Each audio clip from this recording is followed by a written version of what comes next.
чемпионати ҷаҳон оид ба ҷудо ба нуқтаи ниҳоии худ наздик мешавад. Дар ин рӯз дар вазни ҷамъи 100 килограмм кишвари моро ду паҳлавони сангинвазн Темур Раҳимов ва Шакармаҳмад Мирмаҳмадов намояндагӣ карданд.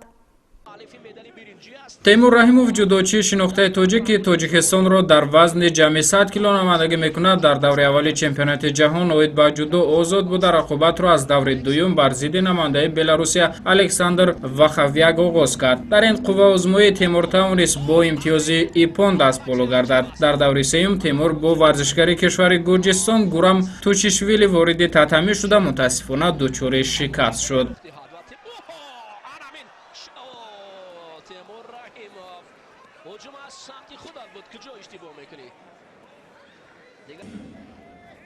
варзишгари дигари тоҷик Шакармаҳмад Мирмаҳмадов дар даври якум бо намояндаи Беларусия Владислав Сиарпийский майдондорӣ карда дар фосилаи 44 сония бар ӯ пирӯз омад. Ҳамин тавр дар даври дуюм Шакармаҳмад бо ҷудочии кишвари Ӯзбекистон Бекмурод Олтибеков андари майдони паҳлавонӣ омаду дар фурсати 1.5 дақиқа ӯро низ ба шикаст мувоҷеҳ сохта роҳашро ба даври дигар ҳамвор сохт. Дар даври сеюм рақиби Шакармаҳмад чемпиони олимпӣ, қаҳрамони ҷаҳон ва Аврупо ҷудочии Чехия Лукаш Крпалек ба ҳисоб мерафт. Зуру бозии куштингири тоҷик бар ин рақиби сарсахташ тоб наовард ва ӯ аз идомаи рақобатҳо маҳрум шуд. ҳамин тавр ҳамаи намояндаҳои тоҷик ҳунарнамоиҳои худро бидуни нишонӣ дар ҷоми ҷаҳон ба анҷом расониданд.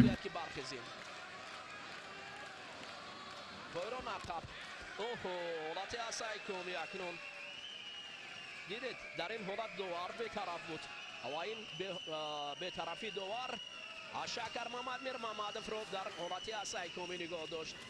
ин қаҳрамони олимпия акнун паҳлавони моро зери чангон гирифтааст.